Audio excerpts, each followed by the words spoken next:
So what is gospel music?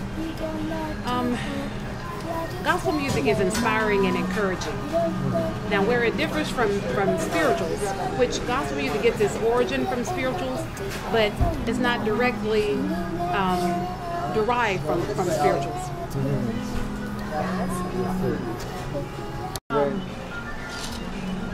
The spirituals, the message in the spirituals from the slaves is that all the messages were about going to heaven, because life had to be better when they got to heaven, because what they were experiencing here on earth wasn't exactly a good life, being enslaved and having to be subject to someone else's authority all the time and not having any freedom.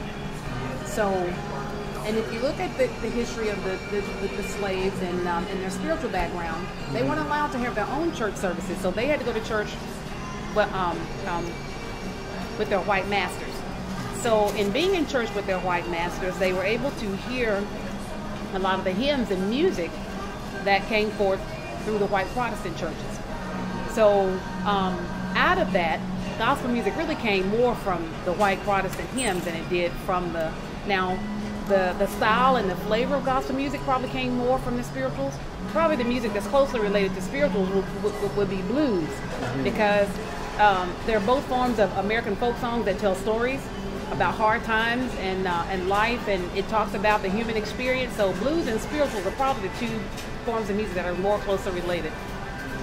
So the message in gospel music is about, you don't have to wait till you get to heaven to experience, to experience positive things, to have a good life. You can be an overcomer here on earth. So that's the primary message behind most gospel music.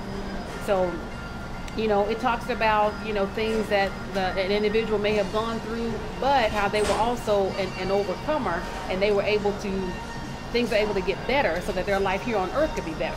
And of course, going to heaven is a plus, and we strive to get there, but you didn't have to wait till you get there to have some kind of joy and experience some kind of peace.